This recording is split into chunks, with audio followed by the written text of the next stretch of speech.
하나님 말씀 보시겠습니다. 하나님 말씀은 사도행전 11장 19절로 26절 말씀까지 보겠습니다. 주보에는 30절까지 기록이 되어져 있을 텐데요. 오늘 낮에는 26절 말씀까지만 좀 살펴보겠습니다.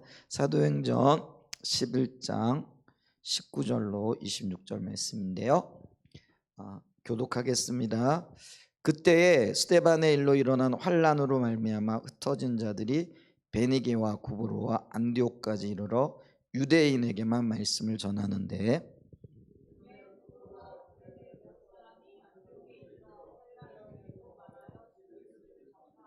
주의 손이 그들과 함께 하심에 수많은 사람들이 믿고 주께로 돌아오더라.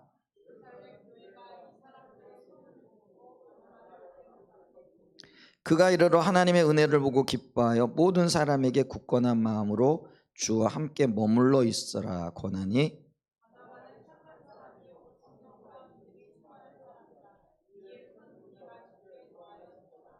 바나바가 사울을 찾으러 다소에 가서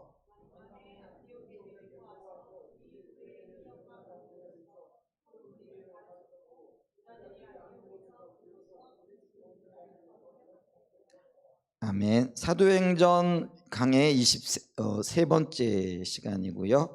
오늘 안디옥 교회에 임한 하나님의 은혜라는 제목을 가지고 좀 말씀을 나누기를 원합니다.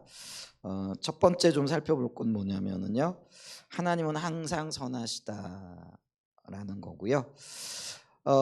오늘 이제 말씀을 좀 이렇게 보면은 19절에 보면은 이렇게 얘기를 하고 있죠.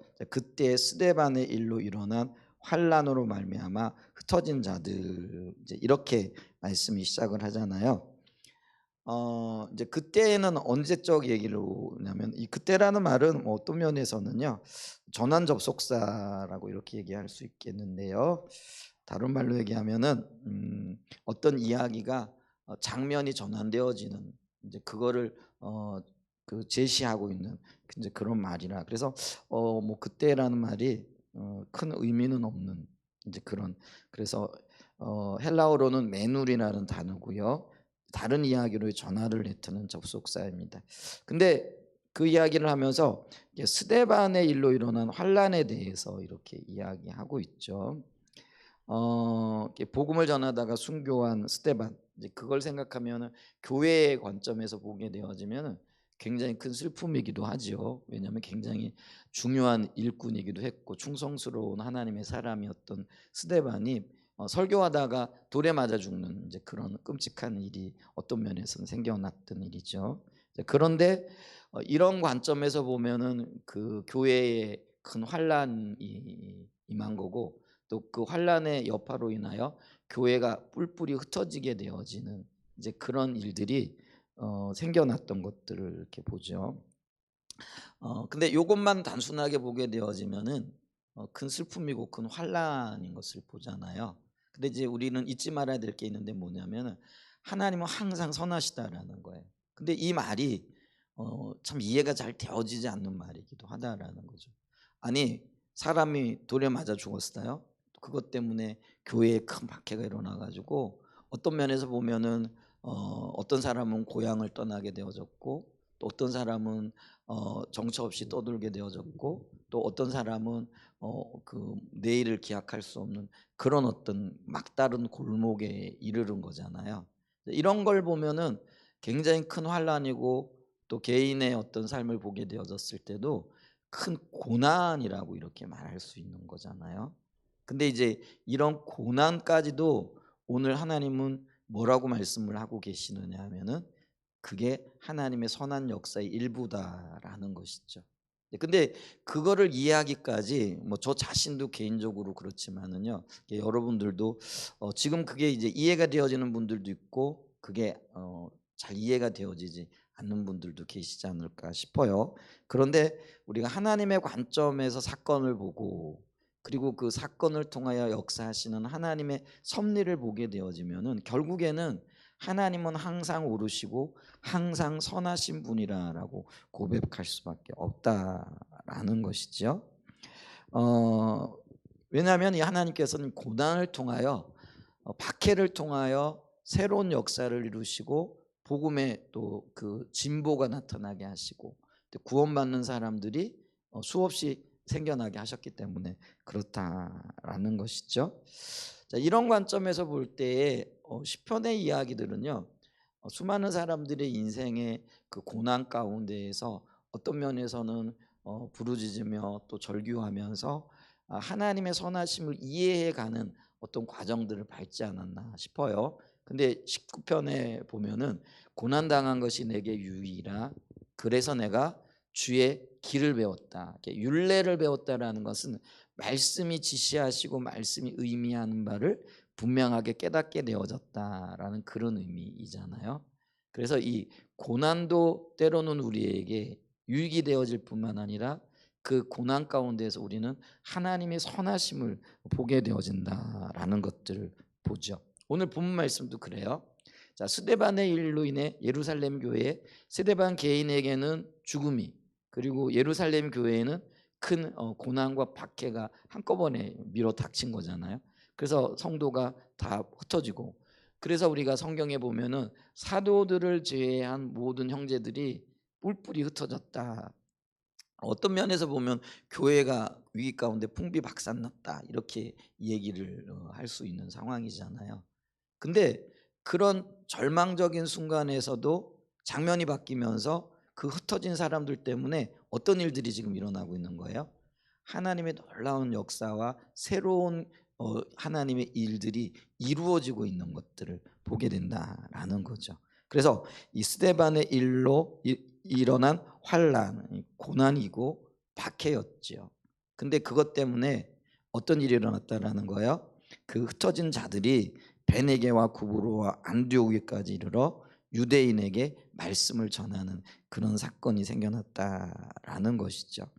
그래서 이 고통이 어떤 의미에서는 전혀 새로운 역사를 계획하고 계시는 하나님의 섭리의 일부다. 그리고 선을 하나님, 여기서 선이라는 건 하나님의 뜻을 얘기하죠. 그 하나님의 뜻이 이루어지기 위한 과정 중에 있더라는 거죠. 그래서 이거를 이해하게 되어지면은 우리 삶 속에 일어나고 있는 어떤 고난이, 또 어떤 박해, 또 어떤 어려움이라고 할지라도 결국은 저와 여러분들을 정금같이 나오게 하시기 위한 하나님의 과정 중이다, 하나님의 일하심 중이다라는 것들을 알 수 있다라는 것이죠. 그리고 그것이 성령의 눈으로, 또 성령의 관점으로 더 밝히 드러나게 되어질 때에 우리는 지금 고난을 겪으면서도 기뻐할 수 있고요. 그리고 이게 내게 결코 그 유익이 되어질 거라, 결단코 내 삶에 결국에 가서는 유익이 되어질 거라는 고백을 하게 되는 거죠. 근데 그 고백을 미리 앞당겨 하는 게 믿음이라는 거예요. 그래서 성경에서도 뭐라고 얘기를 해요? 잘 되고 어떤 면에서는 내가 원하는 모든 것들이 이루어질 때 뭐 그거 감사해요. 내가 그럴 줄 알았어요. 뭐 이거는 그런 이야기 굳이 할 필요가 없다라는 거예요. 그런데 어려운 그 순간에 최악으로 달려가고 있는 그때에 주님은 나를 인도하실 때 가장 선함으로 이끄실 것을 나는 믿음으로 고백합니다. 이게 진정한 믿음이라는 것이죠. 그래서 이 믿음이라는 것은 인격체 되신 하나님, 그리고 나와의 관계 속에서 나를 가장 잘 하시는 그 하나님이 가장 알맞게 인도하고 계시다라는 그것을 받아들이는 거예요. 그리고 그걸 고백하는 거예요. 한 걸음 더 나아가 고난 중에 그것으로 인하여 오히려 감사하는 것, 그게 믿음이다라고 이렇게 말할 수 있다라는 것이죠. 자, 그 스데반의 일로 환란이 일어났어요. 그때는 고난이었어요. 근데 그 누구도 이 일이 어떤 결과를 가져올 거라는 것에 대해서 알고 있는 사람은 소수가 아니었을까 싶어요. 이제 그러면은 많은 사람들은 대부분 이 일로 인하여 설왕설래했겠죠. 또 어떤 경우는 이 일 때문에 고통스러워하면서 하나님을 원망하기도 하고, 심지어는 모르겠어요. 뭐 그런 기록은 없지만은 이 고난 때문에 하나님을 떠나는 사람들도 있지 않았을까 싶기도 해요. 왜냐하면 우리의 삶을 돌아보면은 깊은 고난 가운데 뭐라 그럴까요? 이렇게 방황하다가 주님을 떠나는 분들이 적지 않은 것을 보죠. 그러면은 뭐 예루살렘 교회 성도들도 우리와 별다르지 않은 반응들을 하지 않았을까 이렇게 싶어요. 근데 그럼에도 불구하고 이 고난의 어떤 깊이 혹은 박해의 어려움 속에서도 그냥 묵묵히 자기 할 일을 하는 사람들이 있었다라는 거죠. 그리고 그것이 다 이해하지 못하지만은 하나님의 일하심을 기대하고 그 일하심을 통한 놀라운 역사를 바라보는 믿음의 사람들을 통해서 실질적으로 하나님의 놀라운 역사들이 일어났다라는 거죠. 근데 그게 수년의 시간이 흐르고 난 다음에 일어난 그리고 나타나는 결과들이었다라는 것들을 우리가 볼 수 있잖아요. 그래서 고난 중에 있던 그 사람들, 고향을 떠나 어떤 면에서는 유리방황하고 있던 그 사람들이 말씀을 의지하고 이 말씀을 의지했다라는 것은 예수가 우리의 왕이라는 거예요. 그래서 그들이 전했던 복음의 내용도 주 예수를 전했다 이렇게 얘기를 하잖아요. 예수님이 그들의 왕이었고 예수님이 그들의 삶의 주인이었다라는 그것을 전했다라는 거죠. 그랬더니 어떤 열매들이 맺어졌는가, 그리고 어디에서 그들이 전했는가 했을 때 보세요. 여기 이제 베니게 구브로 안디옥이라는 지명이 등장을 하고 있는 것을 보죠. 이 베니게라는 지역은요, 지중해 연안에 우리 갈멜산이라고 많이 들어봤잖아요. 그 엘리야가 왜 갈멜산에 올라가서 지중해를 내려다보면서 기도했던 이제 그곳이죠. 이제 그곳으로부터 시작해가지고 레바논산 중간, 오늘날 레바논 지역으로 일컬어지는 거죠. 그 중간 지역을 베니게 지역이라고 이렇게 얘기를 합니다. 그래서 좀 쉽게 얘기하면은 왜 우리 성경에 보면 두로, 시돈 뭐 이런 지명이 이렇게 나오잖아요. 근데 이 두로나 시돈 이런 지역은 해안 지역이고 항구 도시였던 것들을 이렇게 보잖아요. 그래서 이방인 지역이었습니다. 그런데 복음서에 보게 되어지면 예수님께서도 이 지역에까지 가셔서 복음을 전했던 기록이 있어요. 그 수로보니게 여인을 만났던 사건을 우리 기억하시죠?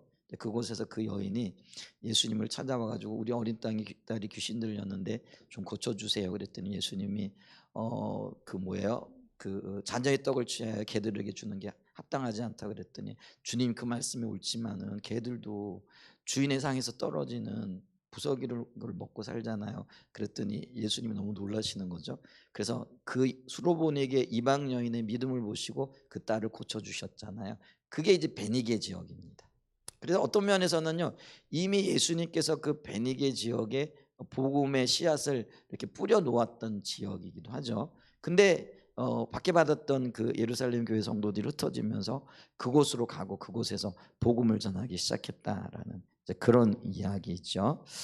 그다음에 이제 구브로라는 거는 우리 왜 지도 보게 되어지면 지중해 동쪽에서 북쪽으로 조금 치우쳐 있는 곳에 위치한 섬 지역이죠.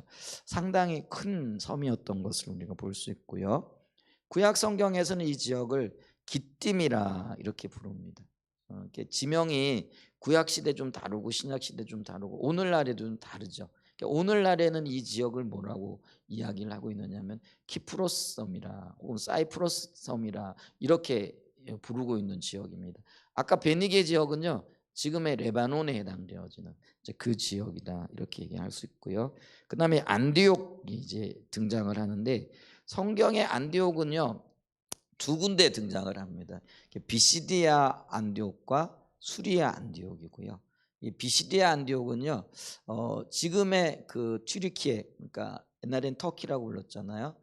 터키의 저 암쪽 깊숙하게 있는 지역이고 이 그 수리아 안디옥, 오늘 성경에서 말하고 있는 안디옥이 수리아 안디옥인데요. 오늘날로 얘기하면 이 수리아가 시리아를 얘기를 합니다. 그래서 그 튀르키예 동남부와 그 시리아의 국경 도시예요. 그래서 이 지중해에서 내륙으로 한 32km 정도 들어오는 거죠. 그래서 뭐 100리는 안 되는데 한 80리 정도 이렇게 들어오는 지역에 위치해 있었던 그런 도시고요. 근데 이 도시가 굉장히 컸어요. 어느 정도 컸느냐면은 그때 당시에 로마 제국의 대도시들이 여러 개 있었는데 제일 큰 도시가 로마였고요. 그 다음에 이집트 북부에 있었던 알렉산드리아라는 곳이 두 번째로 큰 도시였어요. 근데 이 안디옥이요, 그 두 도시에 이어가지고 세 번째로 큰 도시였다라는 거죠. 그만큼 도시가 크다라는 건 사람이 많이 살았고 영향력이 있다라는 이제 그런 의미가 되어지겠죠. 그래서 그때 당시 인구가 한 50만 명. 오늘날에도 50만 명이면 적지 않은 인구인데 여러분 2000년 전에 50만 명이 몰려 사는 대도시였다라 그러면은 도시의 규모가 굉장히 엄청났다. 그리고 주변에 미칠 수 있는 영향력이 굉장히 큰 지역이었다라는 것들을 우리가 알 수 있다라는 것이죠. 근데 놀랍게도요. 인구가 50만 명이었는데 그 인구들 중에 7분의 1 정도가 유대인들이었다라는 거죠. 그러니까 이제 헬라파 유대인 혹은 흩어진 유대인들이라고 말할 수 있는 유대인들이 이 안디옥에 흩어져 자리 잡고 살고 있었다라는 거죠. 근데 이 도시는요 예루살렘에서 북쪽으로 한 480km 정도. 그러니까 우리식으로 얘기하면은 뭐 서울에서 부산 정도까지 거리가 되어지는 거죠. 부산이 400km, 서울에서 부산까지 거리가 400km 조금 더 넘으니까 뭐 거제도쯤까지 가는 그런 어떤 거리였던 것들을 이렇게 보죠. 근데 이곳 유대인들에게 복음이 증거되어지는 놀라운 역사가 있었던 거잖아요. 근데 이게 이제 이방 지역이었고요. 그리고 이방 지역에서 복음을 전할 거라고는요. 예루살렘 성도들 중에 그 누구도 기대하지 않았고 어떤 면에서는 그 일을 하려고 하지도 않았다라는 거죠. 왜냐하면 이 예루살렘 교회는 어떤 의미에서는 철저하게 유대 중심적인 교회였거든요. 그러니까 그들의 입장에서는 구원은 유대인들에게만 있는 거야. 그러니까 이런 어떤 국수적인 생각을 하고 있었던 거죠. 근데 그게 구약의 생각이었다라는 거죠. 그래서 구약의 이스라엘 백성들은요 자기들만이 구원받는 선민이라는 개념이 있었기 때문에 이방인들에게 복음을 전한다? 그건 아예 그들 머릿속에 없었던 이야기죠. 근데 하나님은 새로운 역사를 일으키기를 원하시는데 예루살렘 교회가 구약적인 사고 가운데 아직까지 머물러 있는 거잖아요. 그랬기 때문에 어떤 면에서는 그들 가운데 하나님께서 박해를 허락하신 이유 중에 하나이기도 해요. 그러니까 우리가 다 이해하지 못하는 상황 가운데 있었던 그들에게 하나님은 하나님의 역사를 위하여 그들을 흔드시는 거죠. 그랬더니 그들이 아 뜨거워라 하면서 깜짝 놀라가지고요. 이제 그 사방으로 흩어지는데 흩어지면서 그들 가운데 있었던 보물, 보석이죠. 그게 복음인데 그 복음을 예수는 주라라는 그거를 그 지역에도 전하게 되어졌다라는 거죠. 이제 그랬더니 그곳에 놀라운 복음의 열매들이 맺혀지기 시작했다라는 거죠. 근데 그 시작점이 바로 그들의 박해, 스데반 집사님의 순교와 예루살렘 교회의 박해로 인한 고난 때문이었다라는 거죠. 자, 이걸 보면은요. 우리는 하나님의 역사를 다 이해할 수 없잖아요. 고난이 복이 되어지고 고난이 하나님의 역사가 되어지고 고난을 통하여 하나님의 놀라운 새로운 역사가 이루어질 거라. 누구도 기대하지 않을 뿐만 아니라 알지도 못하는 거죠. 근데 하나님은 그 일을 이루고 계신 거죠. 근데 그 일을 우리가 바라보면서 하나님은 항상 선하다라고 고백할 수밖에 없다라는 거죠. 근데 그 고백이 뭐 일이 다 이루어지고 난 다음에 지금 우리가 역사를 바라보고 과거를 돌아보면서 하나님 선하시다 고백할 것이 아니라 고난 중에 있을 그때에 하나님은 선하시다 고백할 수 있어야 된다는 거죠. 그게 하나님이 귀하게 보시는 믿음의 사람이고 또 하나님께서 우리를 그 자리로 이끌기를 원하고 계시다라는 것들을 기억해야 됩니다. 그렇기 때문에 이게 고난은 결코 고난으로 끝나는 게 아니고요. 그리고 그것이 우리의 삶에 있어서 굉장한 유익이 되어지고 기회가 되어지고 심지어는 복이 되어진다라는 것들을 우리가 고난의 현장에서 깨달아 알고 고백할 수 있는 은혜가 있기를 간절히 소원해 봅니다. 아멘. 한번 따라서 하시죠. 하나님은 항상 선하시다. 아멘. 지금 고난 중에 계신 분들 주님 선하시잖아요. 선하심을 믿습니다. 선함을 고백합니다. 고백하십시오. 그 고백에 대한 그 응답이 반드시 있게 되어질 줄 믿습니다. 아멘. 그 다음에 두 번째 우리가 살펴볼 수 있는 것은 하나님의 일, 그게 복음 전파와 관련되어진 일이에요. 하나님의 일에는 하나님의 능력이 함께 하신다라는 거죠. 20절을 봅니다. 그 중에 구브로와 구레네 몇 사람이 안디옥에 이르러 헬라인에게도 말하여 주 예수를 전파하니 주의 손이 그들과 함께 하심에 수많은 사람들이 믿고 주께 돌아오더라. 자, 흩어진 분들이 유대인들에게만 복음을 전하다가 이게 아닌 것 같은데 이제 하나님의 어떤 인도를 받게 되어지는 거죠. 이제 그러면서 이방인들에게도 복음을 전하는 역사들이 있어요. 그래서 여기 헬라인에게도 말하기 시작했는데 특별히 안디옥에서 그런 일들이 있었다라는 거죠. 이제 그러면서 그들이 전했던 복음의 핵심이 뭐냐면은 예수를 주로 전한 거죠. 여러분 이게 복음 중에 복음입니다. 참된 복음이 뭐냐면은요, 우리의 삶의 주가 되심이 예수님이 주가 되심이 받아들여져야 되고 인정되어져야 된다라는 거예요. 근데 우리가 예수를 믿을 때 구세주로는 믿는데요, 주인으로는 안 믿을 때가 많잖아요. 그러니까 구세주라는 거는 그분이 나를 도와주시고 내 필요를 채워주시고 또 어떤 면에서 내가 원하는 것들을 들어주시는 분으로 이해를 한다라는. 당연히 우리 하나님은 그런 일들도 하셔요. 근데 그 전에 우리는 먼저 하나님이 우리의 인생의 주인 되시는 고백이 있어야 된다라는 거예요. 그러니까 주인 된다라는 거는 말 그대로요, 우리의 인생의 생사 여탈권을 진다라는 그런 의미잖아요.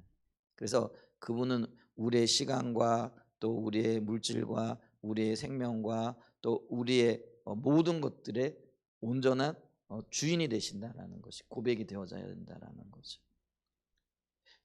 그래서 이 복음의 핵심이 이거예요. 그래서 우리가 예수 믿는다라는 거는요, 단순하게 주님이 우리를 도우시는 분, 우리의 필요를 채우시는 분, 혹은 우리가 원하는 어떤 것들을 주시는 분, 이게 아니고요, 그분이 내 모든 것들의 소유권자라는 거예요. 다만 나는 청직이라는 거죠. 청직이라는 게 아까 말씀드렸잖아요. 시간, 또 우리의 생명, 물질, 심지어는 우리가 뭐 좋아하는 취미생활 뭐 이런 것까지도 우리는 하나님의 온전한 통치 가운데 들어가야 된다라는 것이죠. 여러분 이 복음에 대한 분명한 이해를 가질 수 있는, 그리고 그 이해가 있을 때 비로소 우리가 천국 백성이 되어지는 거예요. 우리는 너무나 많이요, 이 천국 백성에 대한 오해를 가지고 있어요. 그냥 예수님이 우리 죄를 위해서 십자가에 못 박혀 죽으셨고 그거를 인정하고 받아들이면, 근데 그게 기본 전제예요. 근데 그걸 받아들인다라는 것이 진정한 의미가 무엇인가에 대한 심각한 고민을 안 해보는 거죠. 근데 심각하게 그걸 우리가 고민을 하고 치열하게 그게 어떤 의미인가, 이거를 우리는 이제는 생각을 해야 된다라는 것이죠. 그래서 우리가 예를 들면 뭐 복음을 전할 때 뭐 성령 역사하셔야 되기 때문에 우리가 전할 수 있는 거는 그런 어떤 간단한 어떤 복음에 관한 요약, 관한 것들을 전할 수밖에 없어요. 근데 그 관한 것들을 받아들였을 때 그것이 성령의 비침을 통하여 분명하게 깨달아지지 않는다라고 한다면은요, 어떤 면에서는 그 복음이 나와 상관없을 수도 있다라는 거예요. 그래서 우리는요, 이런 걸 깊이 생각을 해야 돼요. 그래서 많은 분들이 이런 이야기를 해요.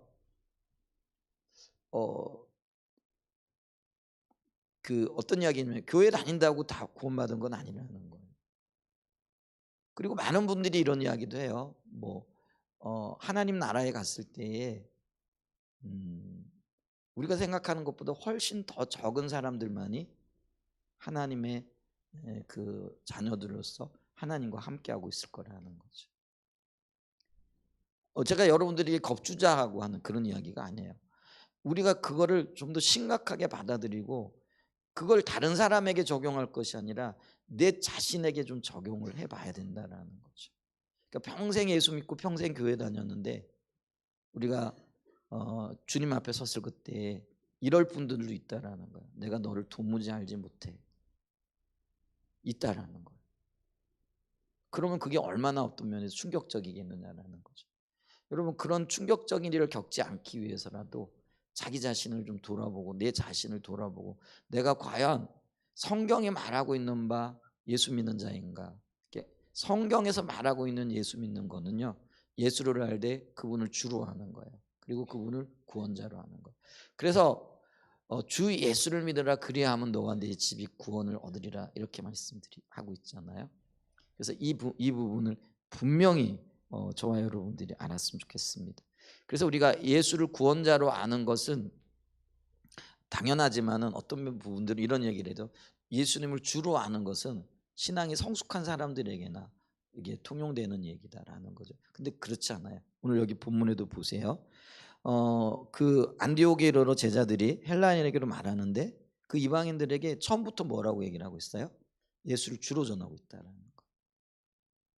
이거는 신앙의 성숙의 문제가 아니에요. 기본 원리의 문제예요. 출발의 문제를 하는 거예요. 그래서 저와 여러분들이 예수님이 우리의 삶에 주가 되어져 있지 않다면, 왕이 되어져 있지 않다면, 다른 말로 얘기하면 우리의 모든 것이 주님의 것이라는 것이 인정되어지지 않는다라고 한다면요, 우리는 그거를 돌아봐야 된다라는 거죠. 자, 어쨌거나 복음을 바로 전했어요. 그랬더니 어떤 일들이 일어났어요?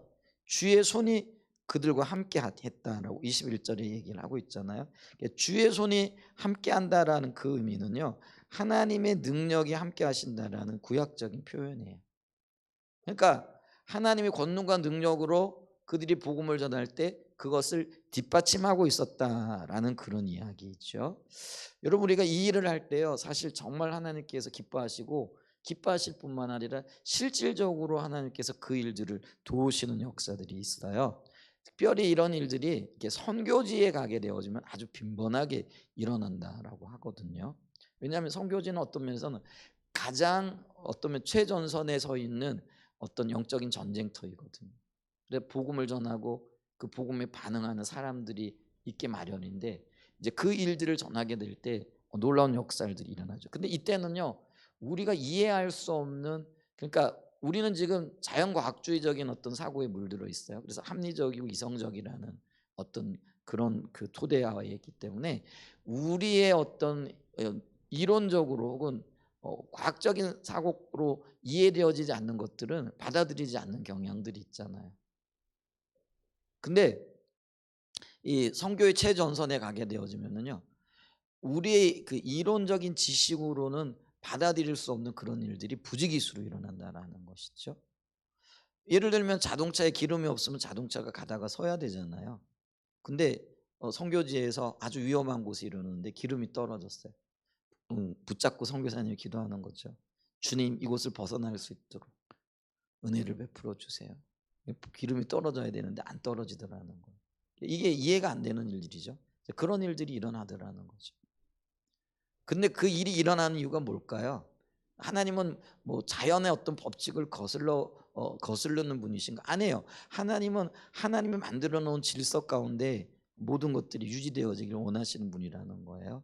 근데 이런 일들이 일어나는 건 뭐냐면은요, 그만큼 복음이 증거되어지고 하나님의 역사가 드러나고 또 하나님이 주되심이 선포되어지는 그것을 기뻐하시더라는 거예요.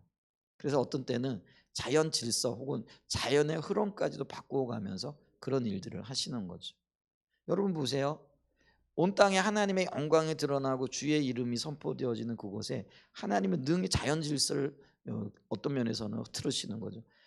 홍해가 갈라지는 것 자연적으로는 있을 수가 없잖아요. 여러분, 보리떡 2개와 보리떡 5개하고 물고기 2마리를 가지고 5천 명이 먹을 수 있는 것, 자연적으로는 설명할 수 없는 거잖아요. 근데 하나님의 영광이 드러나고 주의 긍휼이 복음이 증거되어져 그들이 구원받는 그 일이 이루어지는 일이라면 하나님은 때로는 자연의 질서까지도 바꿔가면서 역사하시더라는 거죠. 오늘날 우리가 하나님의 이 역사들을 그토록 적게 경험하는 이유, 그게 뭐냐면요, 우리가 이 복음에 대한 확신을 가지고 있는 그대로 복음을 전하는 것에 있어서 굉장히 우리가 위축되어져 있더라는 거죠. 그리고 또 어떤 면에서는 열정이 없는 거죠.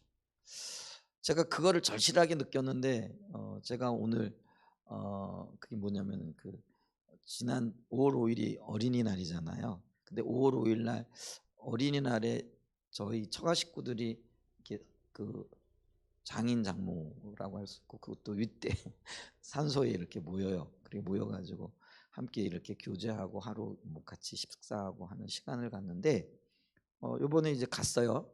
근데 이제 뭐 많이는 오지 않았는데, 근데 이제 가서 산소에서 이렇게 하다가 점심 먹으러 이제 식당을 가게 된 거예요. 예전에는 뭐 같이 이제 음식을 싸들고 가서 거기서 고기도 굽고 이렇게 먹었는데 요즘 이제 그런 것들도 귀찮은 거죠. 그러니까 그냥 가서 먹읍시다 해서 사게 되어졌는데, 근데 식당에 이제 자리를 앉았는데 어떻게 앉았느냐면은 우리 저기 집사람 큰 오빠 앉고 여기 이제 사촌들이죠. 작은 아버지 자녀들인 거죠.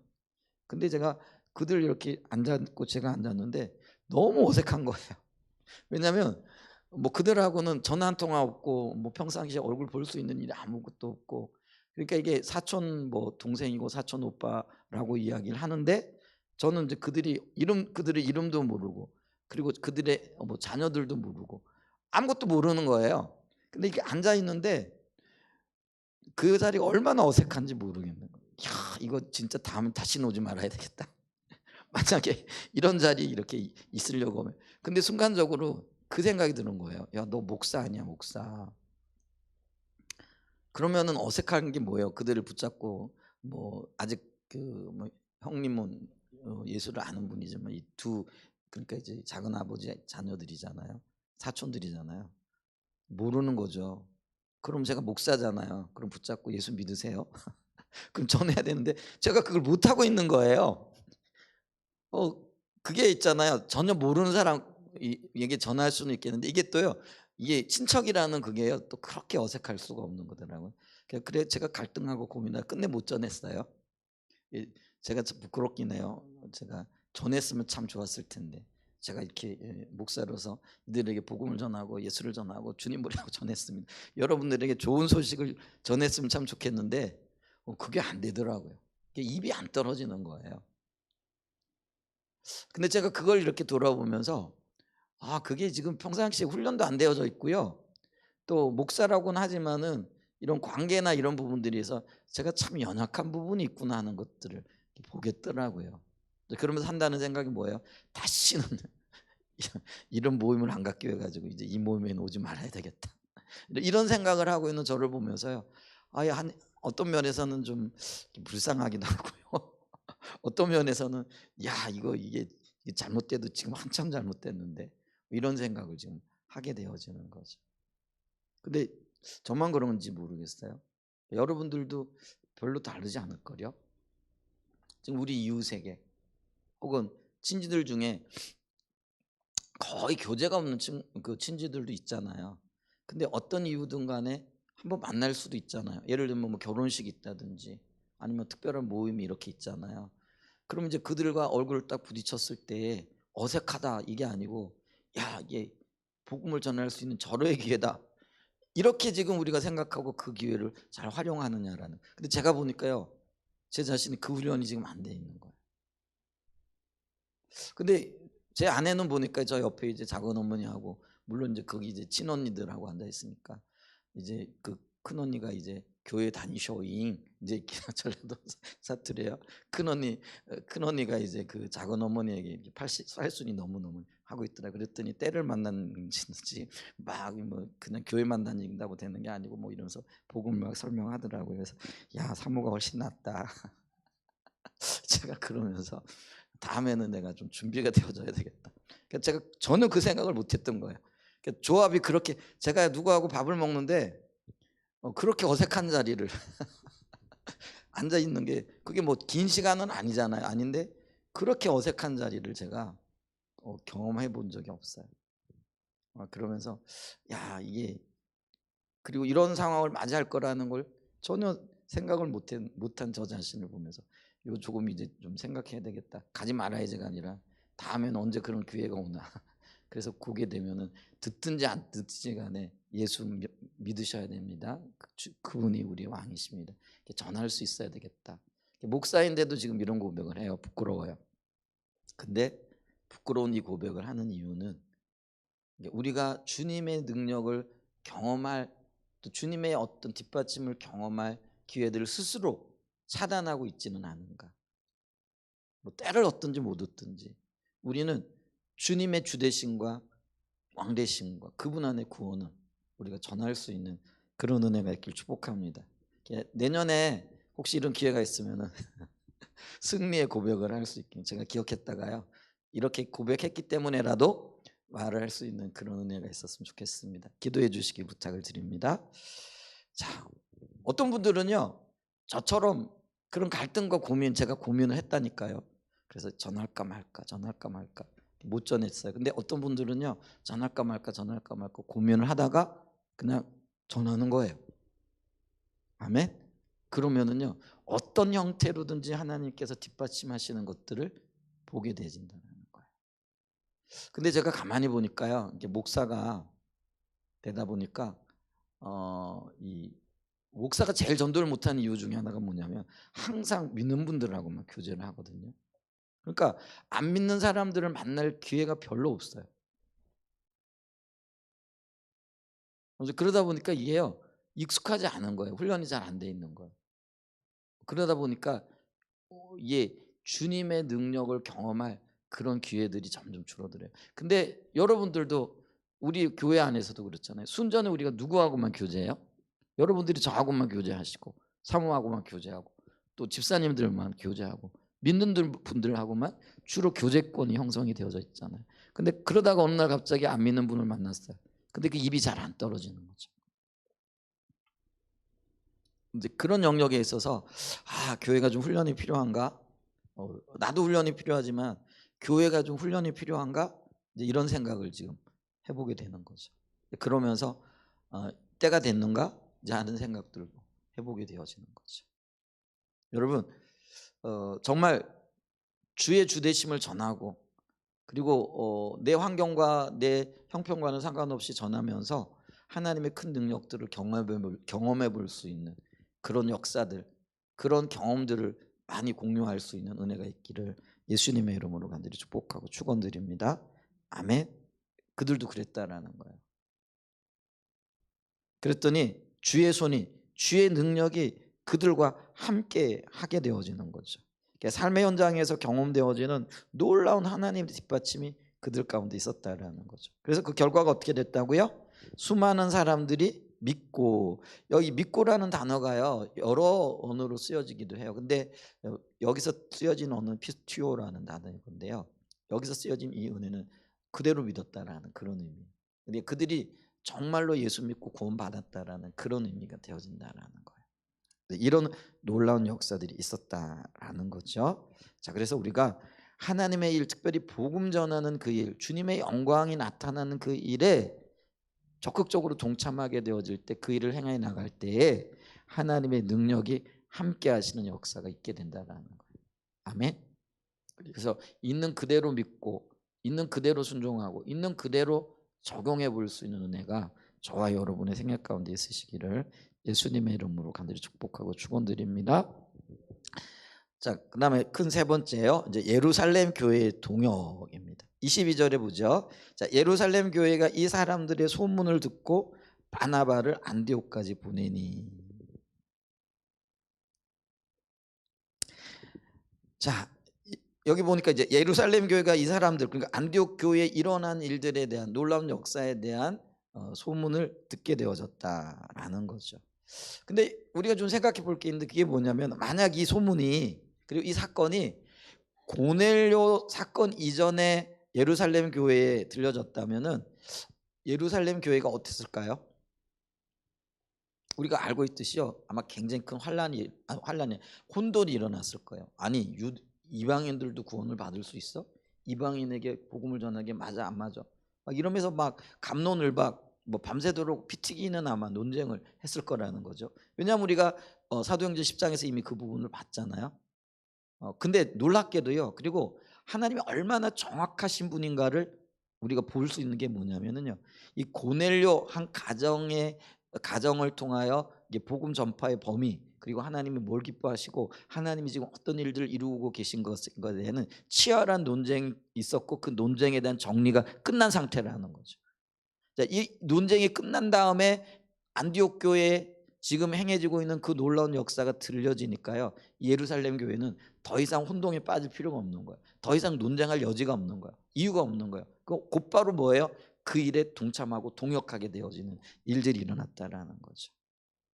그래서 우리는요, 이 하나님의 때, 또 하나님의 일하심을 우리가 이 사건들을 통해서 볼 수가 있는데요, 하나님은 실수가 없으신 분이세요. 그리고 우리 삶 가운데 일어나고 있는 어떤 사건들 이런 것들이요, 내가 볼 때는 지금 이게 불합리한 것처럼 보여지는 그 일들도요, 하나님은 정확하게 하나님의 관점에서 하나님의 때를 이루어가고 계신 겁니다. 아멘. 그래서 여러분 그걸 인정하시고 또 그거를 믿음으로 받아들이시고 오히려 감사할 수 있는 저와 여러분들이 되시기를 축복합니다. 그래서 범사에 감사하라, 모든 일에 감사하라는 거예요. 그래서 이 어떤 의미에서 보면 고넬료 사건으로 인한 이 예루살렘 교회의 갈등과 그리고 어떤 그 혼란이 더 큰 하나님의 역사를 이루어낼 수 있는 주춧돌이 되어졌고 디딤돌이 되어졌다라는 것들을 우리가 볼 수 있다라는 것이죠. 자, 그러면서 이 예루살렘 교회가 안디옥 교회에 일어난 이 놀라운 역사를 보고요, 즉각적으로 지도자를 파송해요. 근데 그 지도자가 바나바잖아요. 이 바나바가 그럼 어떤 인물인가? 본명이 요셉이라는 분이에요. 그러니까 이제 이 헬라파 유대인들은요, 두 가지 이름을 가져요. 예를 들면은 헬라식 이름이 있고요, 그 다음에 히브리식 이름이 있는데, 히브리식 이름이 요셉이었고요, 그 다음에 헬라식 이름이 바나바였던 거죠. 그래서 이거는 사도들이 붙여줬던 별명이에요. 근데 이 바나바, 요셉이었는데요, 그는 위로와 권면에 굉장히 능한 인물이었어요.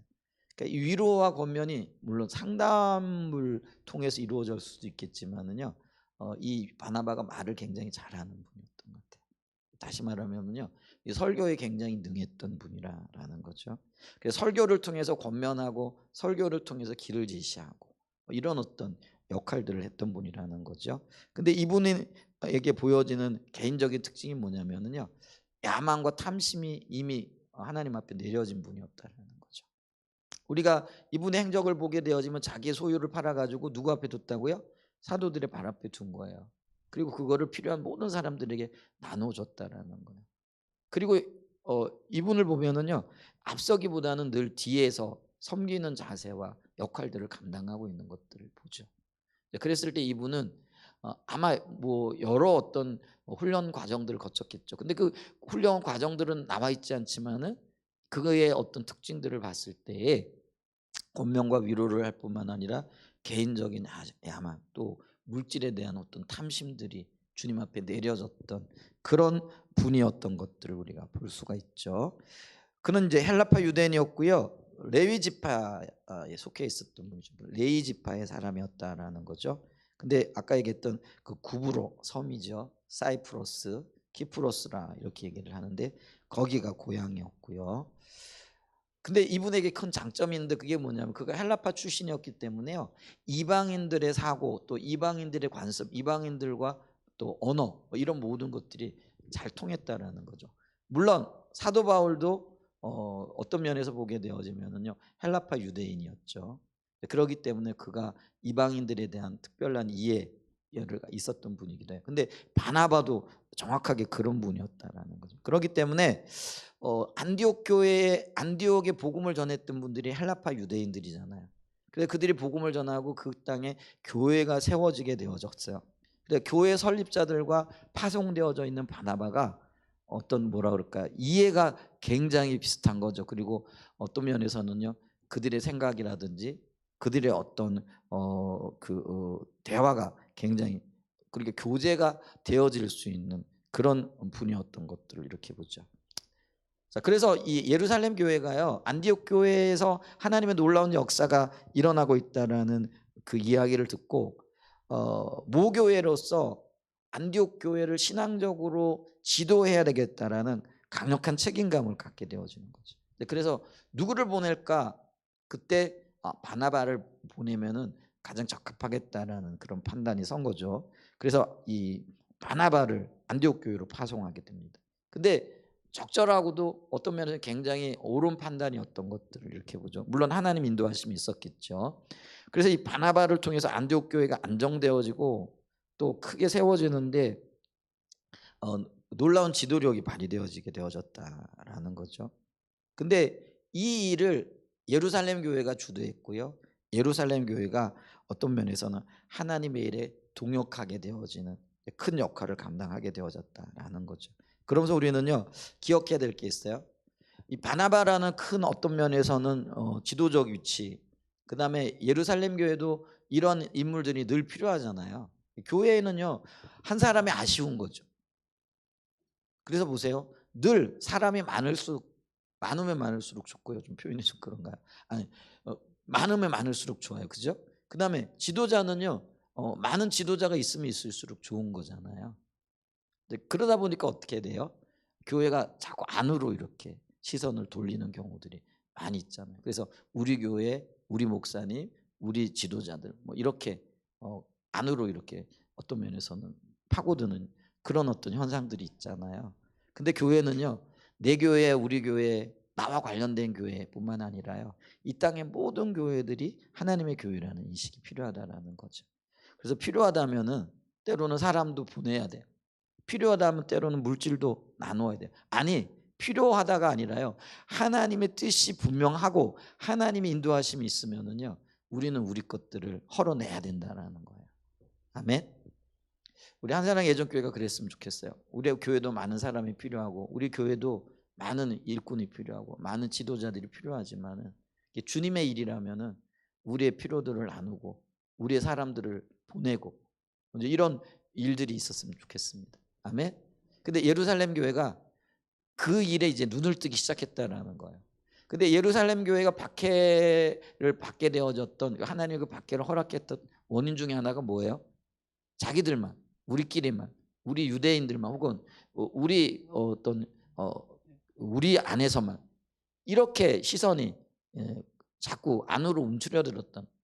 그랬더니 하나님께서 그들을 박해를 통해 가지고 확 흩어버리시는 거죠. 이제 그러면서 예루살렘 교회가 성장하게 되어지는 거죠.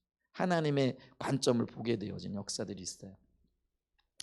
그래서 우리가 이 예루살렘 교회의 전철을 밟지 않기 위해서는 처음부터 그렇게 갔으면 너무 좋았잖아요. 우리 자신이 처음부터 그렇게 훈련되어지고 그것을 인식할 수 있는 그런 은혜가 있었으면 참 좋겠다 싶습니다. 그래서 이 교회는요 자기 교회만을 바라볼 것이 아니라 큰 틀에서 하나님 일과 하나님의 일을 바라봐야 됩니다. 그리고 그 일에 동역해야 됩니다. 그래야 건강한 교회가 되어지고요 윈윈이라 그럴까요?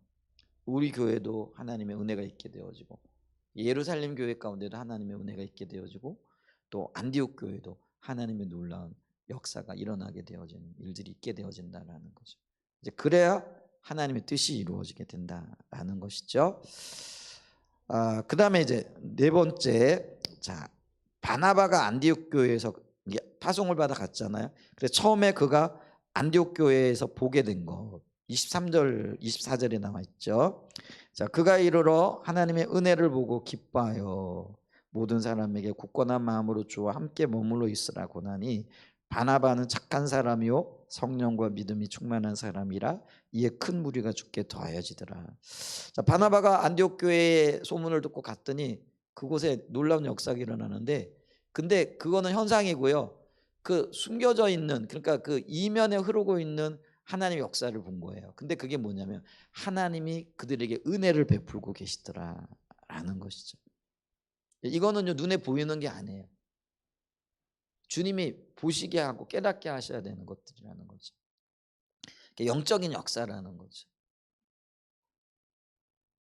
우리 교회 안에 하나님의 은혜가 흐르고 있나요? 그게 보여지고 계신가요? 그걸 볼 수 있는 은혜 또 그런 은혜가 흐르기를 간절히 소망해 보는데요. 근데 안디옥 교회가 이런 놀라운 일들이 일어나는 그 이면에 하나님의 은혜가 있었다라는 거죠.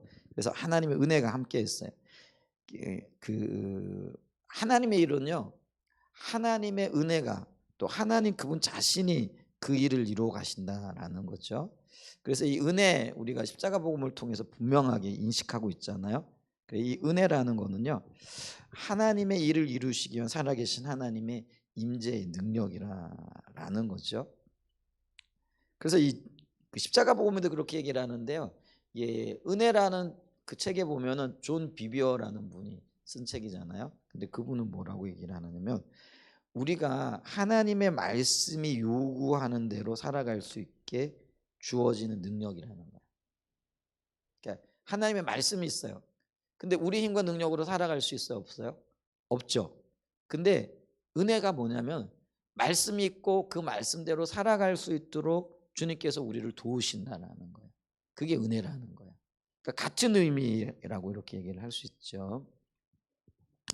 그래서 어떤 면에서 보게 되면은요, 그 은혜는 하나님께서 우리에게 값없이 권능을 주셔서 우리의 자연적인 능력을 넘어서는 능력을 갖게 해주시는 거다라는 거죠. 근데 이 은혜가 지금 안디옥 교회에 함께 하고 있었다라는 거예요. 사람으로는 할 수 없는 그 일들이 이루어지고 있고 나타나고 있었다라는 거예요. 근데 우리가 여기서 기억해야 될 게 있어요. 십자가 복음에도 분명히 이 부분을 얘기를 하고 있는데, 그게 뭐냐면 이 하나님의 은혜는요, 하나님의 목적이 함께 하고 계시다라는 거예요. 그러니까 목적 없는 하나님의 은혜는 없어요. 하나님의 은혜를 베푸실 때는 분명히 하나님이 어떤 목적을 가지고 일하고 계시다라는 거예요. 그걸 잊어버려서는 안 된다라는 거예요. 만약에 그걸 잊어버리면은요, 은혜가 쏟아지는 거예요. 쏟아진다라는 건 은혜가 헛되어질 수 있다라는 거죠. 은혜를 베풀었는데 하나님이 능력으로 함께 하셨는데 그게 하나님의 의도, 목적과는 상관없는 일들에 쓰여지는 거죠. 그러니까 잠시 잠깐의 기쁨으로 그치는 거죠. 근데 하나님의 은혜는요, 하나님이 하시고자 하시는 분명한 의도, 목적이 있다라는 거죠. 그렇기 때문에 우리가 이 하나님의 은혜가 우리 가운데 있을 때 세 가지를 해야 된다라고 말씀드리죠. 첫 번째 뭐예요? 감사해야 된다라는 거예요. 왜요? 그게 나 때문에 일어나는 일이 아니라는 거예요. 내가 어떤 잘난 게 있어서 그걸 감당할 수 있는 어떤 힘과 능력이 있어서 그런 게 일어나는 게 아니라는 거예요. 그럼 뭐예요? 하나님의 목적을 이루시기 위하여 우리에게 능력을 부으시는 거잖아요. 그러니까 그게 나 때문이 아니니까 우리는 뭐예요? 감사해야 된다는 거예요.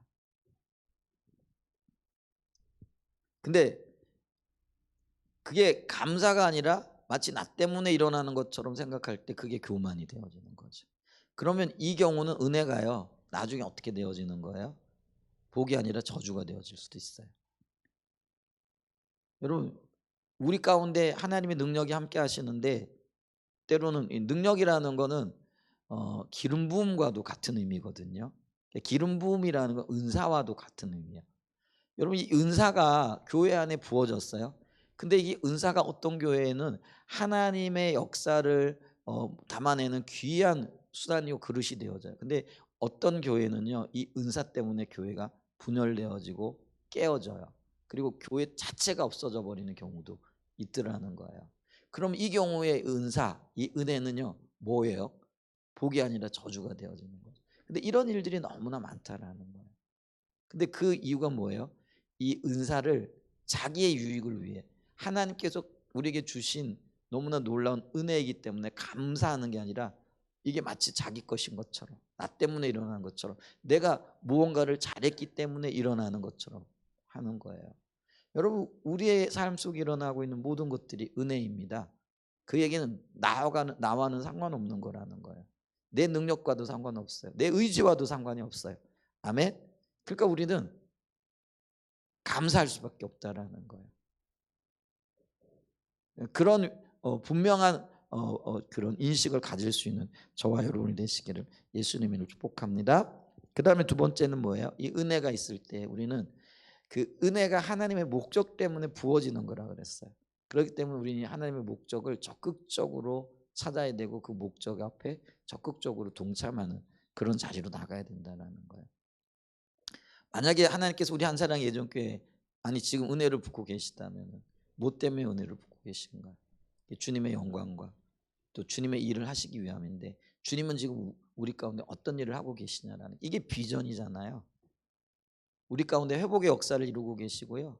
하나님의 생명으로 우리 가운데 충만하게 채우기를 원하세요. 그게 부흥이에요. 이제 그리고 이 회복과 부흥이 우리의 삶을 통하여 흘러 넘치게 되어질 때 어떤 일들이 일어나는 거죠?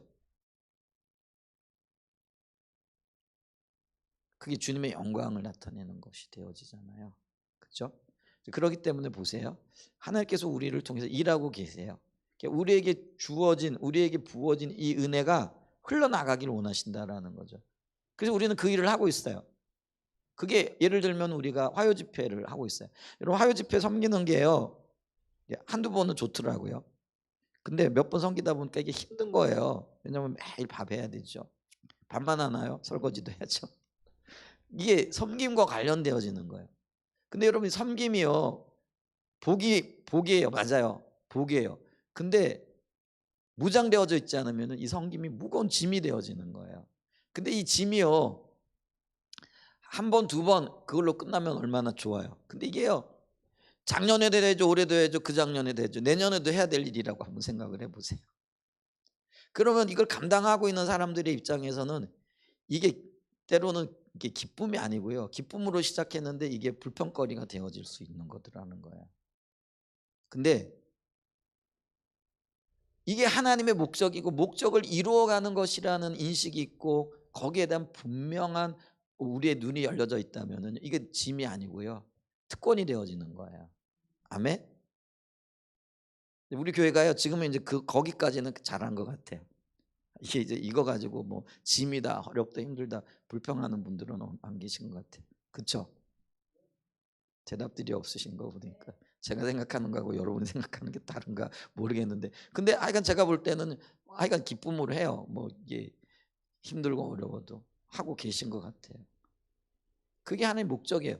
주님이 우리 가운데 은혜를 베풀고 계신 목적 중에 하나가 그거라는 거예요. 우리가 받은 복음을, 우리가 누리고 있는 기쁨을 나누기를 원하시는 거예요. 우리 화요 집회 많은 분들이 모이진 않아요. 근데 오시는 분들이 많은 고백을 해요. 함께 이렇게 기도하고 함께 모이면서 힘을 얻는다고. 그리고 이런 모임이 많은 분들에게 좀 더 전해졌으면 좋겠다고. 그러니까 저희 교회 식구들이 얘기하는 게 아니라 몇 안 되는 그분들이 그 얘기를 하고 있단 말이에요. 그럼 우리는요, 하나님 목적을 지금 이루어가고 있는 거예요. 그리고 그 일에 우리가 지금 동참하고 있는 거예요.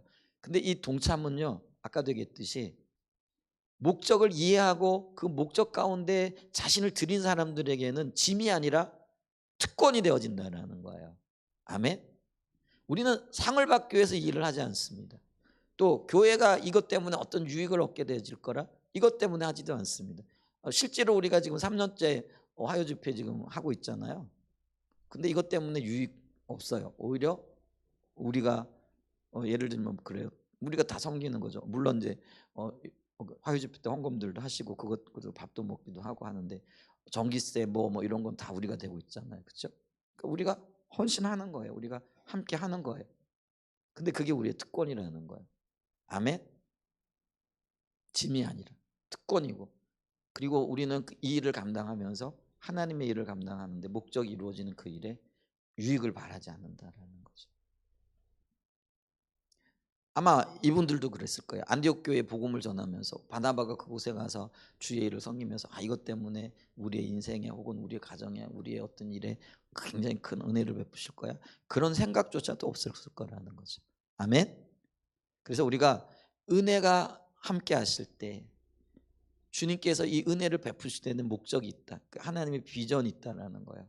그 비전 앞에 우리 자신을 드리는 거야. 함께 동참해야 돼요. 만약에 그렇지 않으면은요, 은혜가 사라져요. 이유가 없잖아요. 뭐 하나님 함께 하실 이유가 없잖아요. 그런 은혜가 점점 더 우리에게 부어지는 역사가 있기를 간절히 소원해 봅니다. 그 다음에 또 하나 있어요. 그게 뭐예요? 지속적으로 친밀함 가운데 거해야 돼요. 그리고 뭐예요?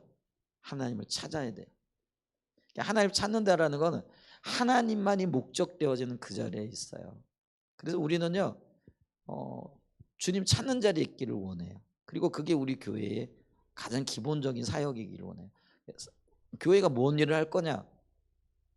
물론 복음을 전하고 또 교회가 성장하고 성숙하는 것도 사역의 일이죠.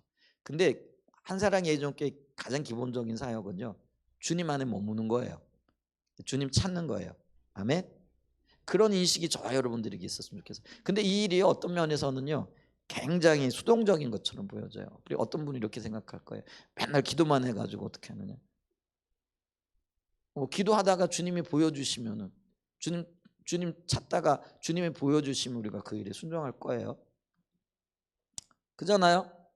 그래서 하나님께서 기도하는 중에 우리가 예를 들면은 헌금으로 동참해야 될 것들, 예를 이번에 이제 산불 피해를 겪은 그 교회들을 향해서도 하나님께서 나누기를 원하시는 그걸 비춰 주셨잖아요.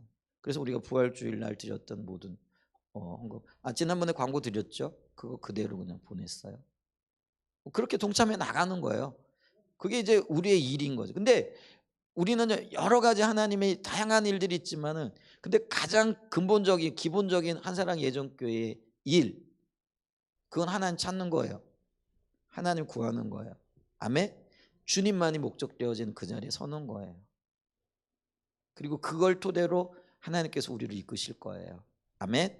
그래서 있잖아요, 은혜가 함께 하실 때 우리는 지속적으로 하나님과의 친밀한 교제 가운데 머물러야 되고, 그리고 그런 자세와 태도를 가지고 하나님을 찾아야 돼요. 아멘. 그래야만이 은혜를 주신 하나님의 뜻과 목적, 그리고 그 은혜가 지속적으로 그 공동체 가운데 흐르게 되어진다라는 것이죠. 그래서 이 안디옥 교회에 이렇게 흐르고 있는 하나님의 은혜를 바나바가 봤다라는 거예요. 그랬더니 바나바가 어떻게 하는 거예요? 그걸 굉장히 기뻐했다라는 거죠. 여러분이 기뻐했다라는 건 뭐냐면요, 그게 내일인 것처럼 즐거워하는 거예요. 여러분, 다른 교회에 하나님이 함께 하시고 그 교회가 성장하고 부흥한다는 소식이 들릴 때 기쁨이 있어야 되잖아요. 그죠? 그리고 다른 성도들, 그러니까 나는 지금 어려움을 겪고 있어. 그래서 심란해. 표현이 좀 그런, 심란해요. 그런데 다른 분들 삶에 하나님이 함께하고 계시다 그러면은 기분이 좋아요? 아니면 기뻐요? 아니면 조금 위축돼요? 위축될 필요 없다라는 거예요. 마음껏 기뻐해 주세요. 그럼 그 기쁨이 내게도 임하게 될 줄 믿습니다. 그러니까 이렇게 하나님을 찾고 하나님 은혜 가운데 있는 사람들은요, 우리가 흔히 얘기하는 시기, 질투, 뭐 그것 때문에 다툼, 이런 것들이 없어야 된다라는 거예요.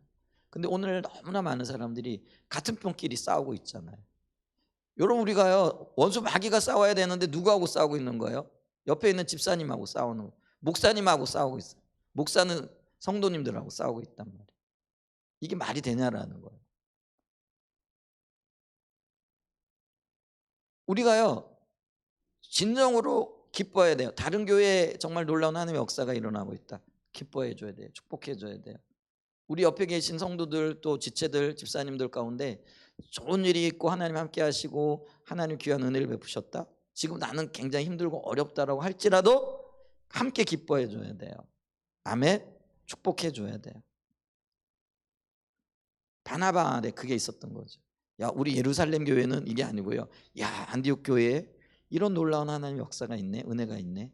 그걸 기뻐하고, 그게 마침 자기 일인 것처럼 기뻐했다라는 거예요. 그러면서 어, 이런 권면을 하잖아요. 이게 계속 유지되어질 수 있도록 굳건한 마음으로 주와 함께 머물러 있어라. 이 굳건한 마음이라는 거는 한 목적을 향해 흔들림 없이 주를 따르라는 그런 의미가 있어요. 비전 비춰주잖아요. 그럼 그 비전을 따라가라는 그런 의미예요. 그 비전을 추구하고 한 마음을 품으라라는 그런 의미라는 거죠. 그러면서 주와 함께 머물러 있어라. 주님과의 친밀한 교제 가운데 철저하게 하나님 중심적인 삶을 살라라는 거죠. 제 소원 중에 하나가요, 우리 한사랑 예수교회가 철저하게 하나님 중심적인 교회로 세워지는 거예요. 제가 새벽에는요, 우리 여기 뭐 새벽 예배 나오시는 분들도 있는데, 우리 나오신 분들이 좀 지루하다고 느껴질 정도로 반복적으로, 그것도 매일 기도하는 거는, 그게 이제 제사장의 축복이라고 우리 민수기 6장에 보면 그 얘기 나오잖아요. 저는 그런 마음으로 어떤 면에서는요, 내 마음을 토로하고 주님께서 그 일들을 이루어 주시기 위해 기도해요. 근데 교회를 위하여 기도하는 기도 제목 중에 하나가 뭐냐면, 주여 한사랑의 예종교회가 철저하게 하나님 중심적인 교회로 세워지게 해주세요. 주님과 동행할 수 있는 유일한, 어떤 면에서는요, 그게 유일한 수단이에요.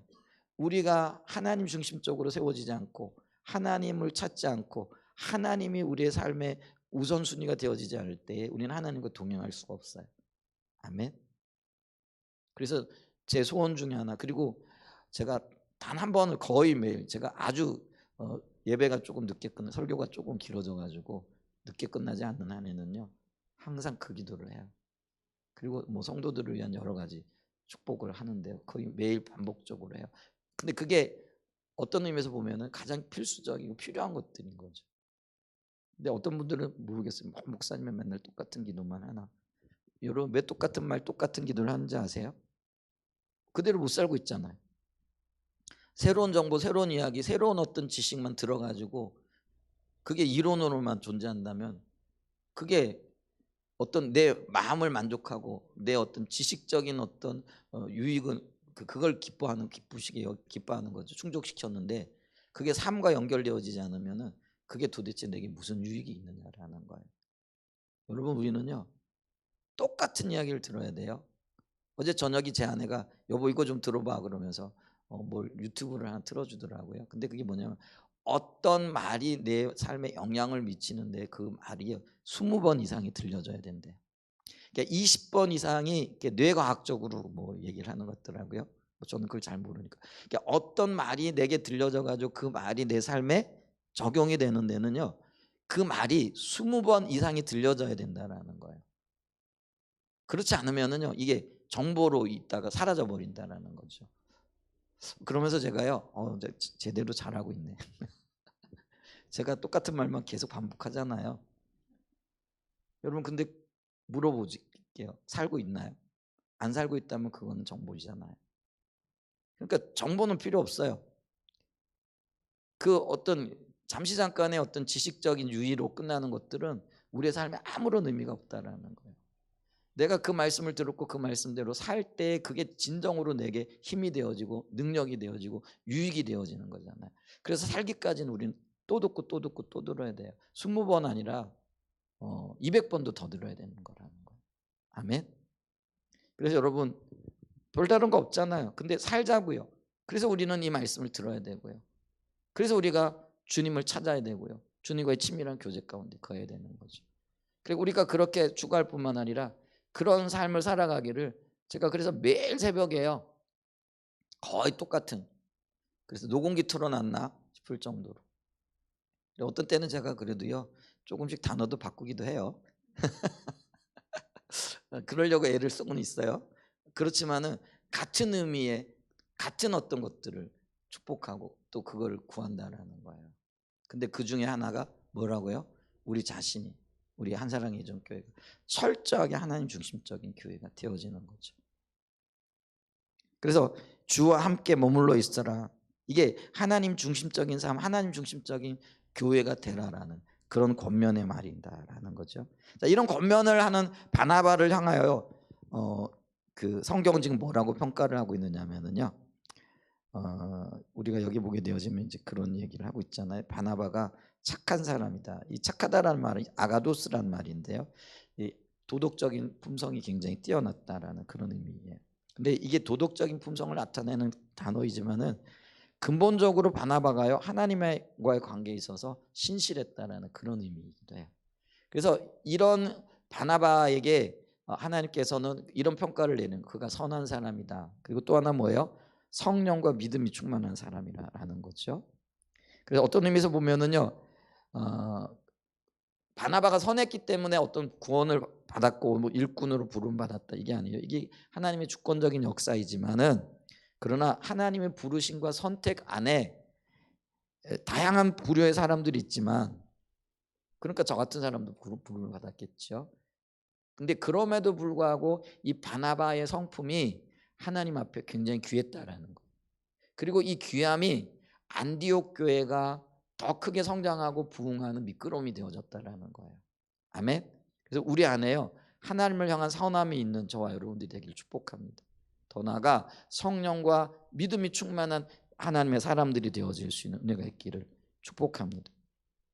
그래서 우리가 좀 볼 수 있는 게 뭐냐면 이 바나바를 통하여 사역의 열매가 맺었는데 이 바나바가 안디옥 교회 가서 함께 사역을 하면서 어떤 일들이 일어났어요? 큰 무리가 죽게 더했더라. 그러니까 이에 큰 무리가 죽게 더했더라 이렇게 얘기를 하잖아요. 근데 이에라는 이 말이 호티예요. 근데 호티라는 건데 이건 이유를 나타내는 접속사라는 거예요.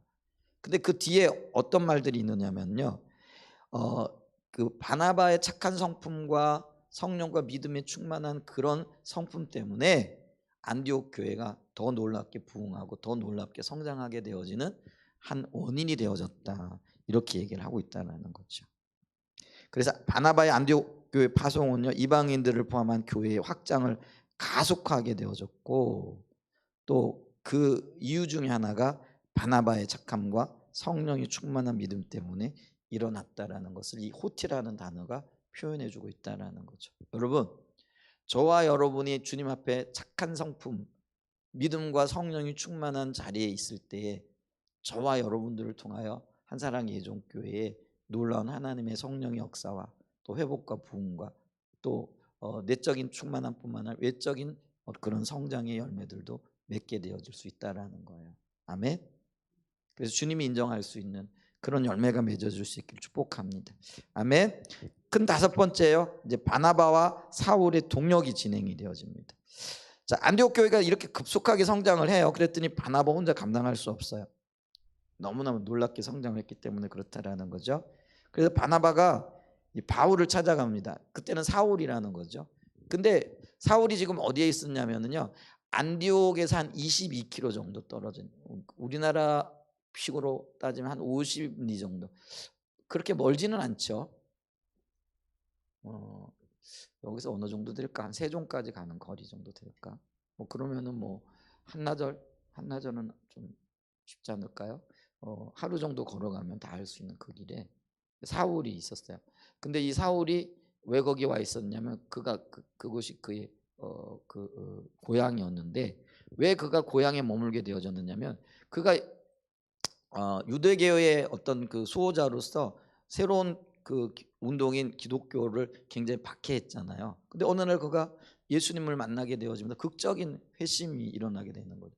근데 이 극적인 회심은요, 양측으로부터 다 어떤 배척을 받게 되어진 원인이 되어져. 그러니까 유대교에서 어느 날 갑자기 기독교를 개종했어. 그러니까 유대교 입장에서는 굉장히 괘씸한 배신자인 거예요. 근데 기독교 입장에서는 또 어떤 거예요?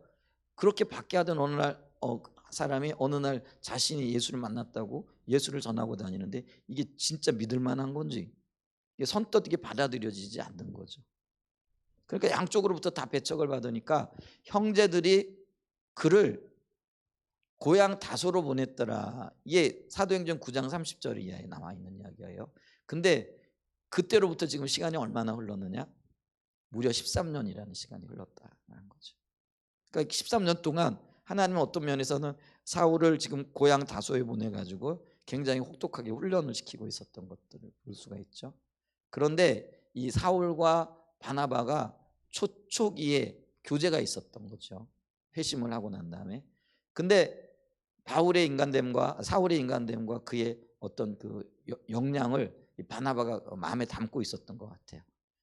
그리고 그가 이방인을 위한 사도로 부름을 받았다라는 것을 바나바는 알고 있었을 거예요. 그때 교제를 통해 가지고.